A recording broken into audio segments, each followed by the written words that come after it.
Dominicast presents Truth Bytes, the truth in small bites.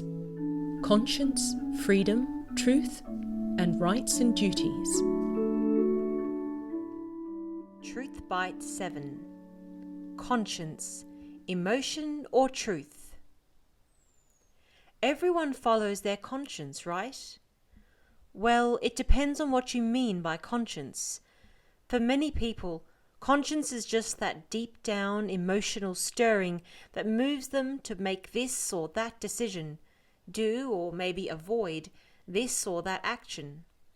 They don't try to work out sticky questions like, is this thing or action good or evil, virtuous or vicious, healthy or deadly, constructive or destructive?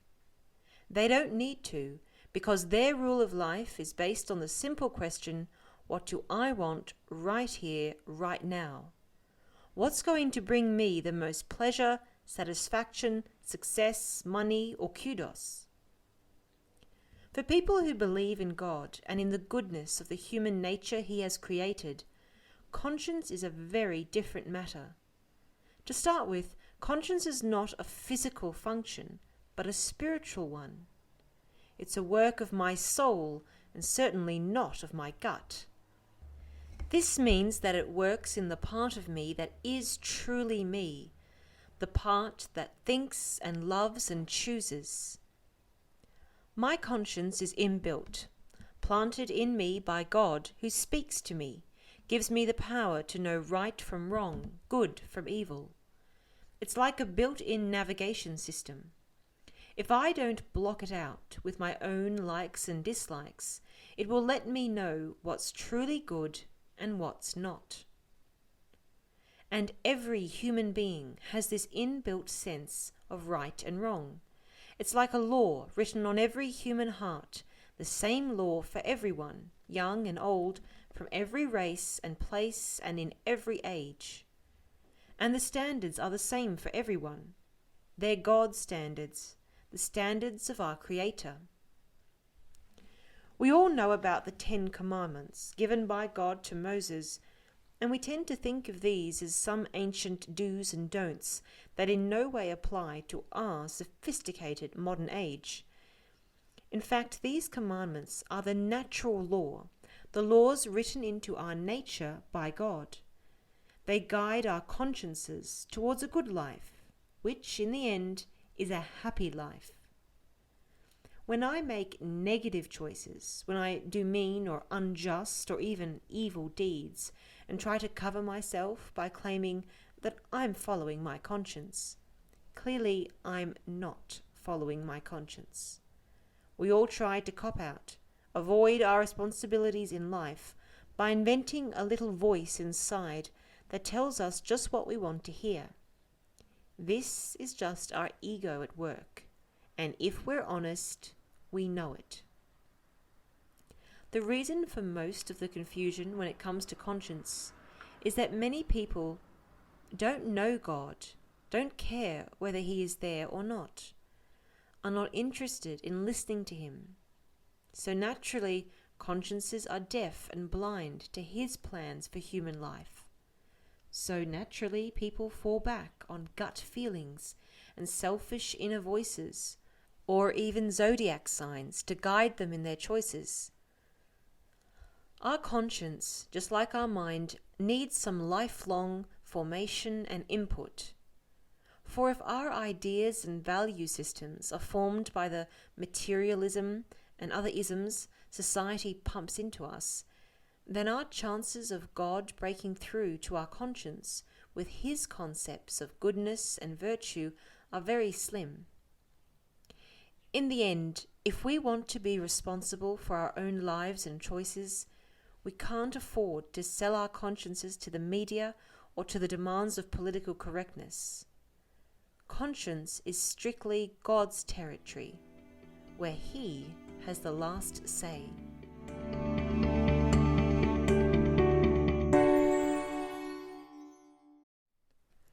Truth Bite 8. Freedom. God doesn't create junk. He's created us human beings as images of Himself. This means we have a huge natural dignity and amazing powers of knowing and loving, somewhat less than his, but amazing anyway. All this adds up to the fact that he hasn't made us like sophisticated wind-up toys, but as responsible beings, free to think for ourselves and decide for ourselves. As we've already noted in earlier podcasts, we differ from the animal world in having a spiritual soul that enables us to reason things out, get a grip on the complex meaning of life, analyze what is good and why, and then go ahead and freely choose it, and then wear the responsibility for the results. The word freely is key to it all. A truly human act or choice is always a free one. Taking out the element of freedom from your life, and you might as well be an animal or a wind-up toy. But of course, this can't or won't actually happen. Your God-given freedom can never be taken away. What about slavery? Doesn't that take away our freedom? Ultimately, no. We all know that all kinds of slavery are dehumanizing, but we should also know that no one can deprive us of our most basic freedom, free will. Not slavery or coercion, even under torture. The basic fact is that no one but God could turn a human being into a non-human one, and God just won't do it. So our human dignity hangs on the fact that we are body-soul beings with a future that goes off into eternity. My soul is a spirit, and no spirits can ever be destroyed, ever die. This spiritual soul is the real me, which is why I must wear the responsibility for the results of what I do with my inbuilt free will. It's easy to blame the rest of the world for my failures and miseries. The rest of the world can sometimes give us quite a hard deal. We have pressures on us from all sides, pushing us to this or that, do this or that, and usually punishing us if we don't conform. We all feel at times as though our freedom has been stripped away, but then we also feel that we are being put down and blamed when we don't get things right.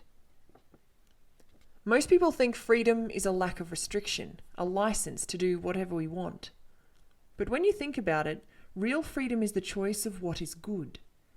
If we're made for happiness, and happiness is all about possessing what's good, then we'd be pretty twisted beings if we used our freedom for choosing what's evil. And yet that's exactly what we all tend to do. This is because our human nature is imperfect. Our minds are dull and our wills are weak, so we rather easily fall into the mistaking evil for good. What we don't always realize is that in making wrong judgments and wrong choices, we're actually depriving ourselves of the freedom we were made for. We're letting ourselves be taken as slaves by other people, by the media, by our own faults, or by society in general.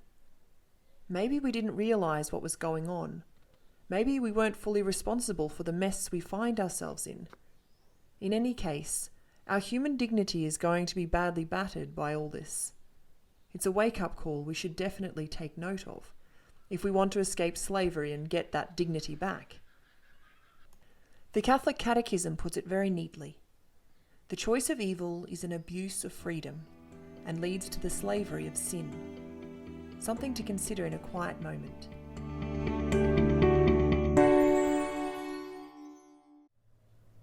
Truth Bite 12. Truth. No one likes to be lied to or cheated or led up the garden path. Most of us are happy enough, when it suits us, to bend the truth ourselves, but we do like to know where the people we are dealing with are coming from. We want to have some guarantee that the information we are getting from people, from the media, from the world in general, is actually true. In this sense, truth does mean something very important to normally functioning human beings, particularly when they are on the receiving end of it. What is truth anyway? The best definition is probably the one that says, truth is when our thinking matches the reality of the thing we are thinking about. In simple terms, truth is a reality check. That being the case, truth is the bedrock, not just of your life and mine, but of society. Without truths, Marriage, business, politics, legal systems, and general morality just can't work. Maybe this is why our society is in such a state of rootlessness, because good old-fashioned truth is in very short supply. One obvious reason for this sad state of affairs is that we have invented a whole lot of different brands of so-called truth. So instead of real absolute truth, that squeaky clean and ultimately reliable truth that is based on certainty and tough reality, we find ourselves dealing with fake ideas of truth that don't deserve the name. Firstly, there is emotional truth, where our feelings, either superficial or even deeper, are the main criteria of whether a thing is true and real or not. And because everyone's feelings are different and constantly changing, truth must be doing the same. It's not exactly something you could stake your life on. Then there is that dodgy idea of truth called relative truth. This is a very popular concept because it is a handy tool for keeping other people out of your hair and you out of theirs. Relative truth says that everyone has the right to decide for themselves what is true.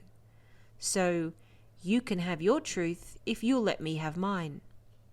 This boils down to, you have your reality and do your thing, and I'll have my reality and do mine, and we'll all be happy.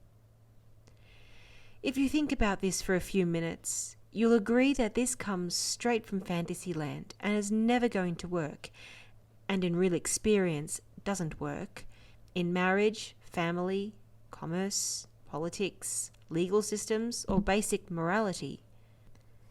We don't and can't live in our own little truth bubble. If we try, someone, family, friend or foe, business partner, teacher or the police, will pop that bubble and plant us right back in the real world, where bottom line truth counts for something, and everyone knows where they stand. People often confuse truth with opinions and tastes, and even beliefs. They say they believe in diversity and individuality, and they often think that this means that truth must be flexible and variable. But tastes and opinions and beliefs are not in the same league as objective truth, which is like a stable measuring rod for our individual tastes, opinions, and beliefs. It ensures that these have some basis in reality, that they are not off the planet or a danger to society. The longer the world goes on, the more we human beings know about it and about ourselves. So it's bizarre that so many people can fall for lies about the origin of the world, or about the humanity of a child in the womb, or about gender. And to be out of touch with reality is the definition of insanity. That's a thought worth pondering. And even though we all appreciate truth when it comes our way, many people today are so used to being lied to and manipulated by the media and by the commercial world, and even by their friends and families, that they tend to expect life to cheat on them. They come to think that the best way to deal with this is to fit in, retaliate with more cheating, or just go along with more lies. Truth, the real thing, is probably not high on most people's to acquire list. They're caught in a network of fakery that they just take for granted. It can protect them from the discomfort of facing life's tougher truths, including truths about themselves and their life choices. This is a pity, because real truth-seeking is a sign of a human being. The God who made us gave us minds that can know, not just what's in this world and who we are, but know Him, the infinite being who is truth itself. He has given us the map and the key to perfect happiness and fulfillment. And this map is truth with a capital T. And unlike all our sad little invented types of truth, it takes us to where we were made to go and to what we were intended to become. We are really selling ourselves short when we build our lives on my truth by dabbling in half-truth, fake truth, relative truth, emotional truth, politically correct truth, and all those other humanly constructed brands of truth that lead us away from reality and into insanity. Happiness is not the result.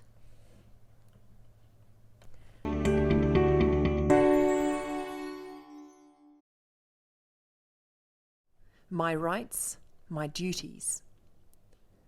The word rights, particularly my rights, seems to be the mantra of the era. Everyone seems to be fighting for their own perceived rights, while a lot of real rights are being ignored or crushed in the process. One key aspect of rights, which most people don't ever think about, is where rights come from. It doesn't occur to them that human rights start with God, who gives all people their existence, and with it, their basic human dignity. And it's from this dignity that our rights come.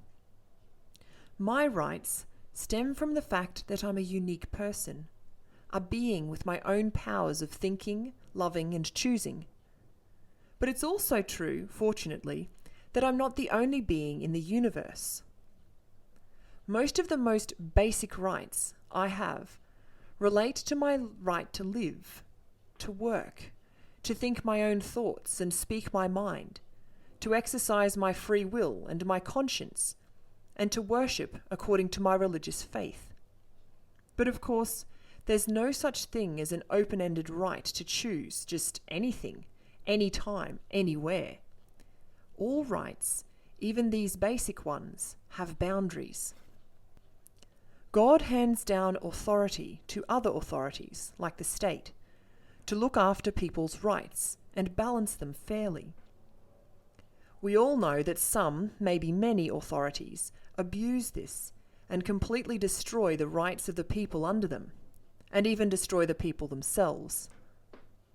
The Nazi regime, atheistic communism, and corrupt dictatorships come to mind. Most of the human disasters in the world today come from such corruption.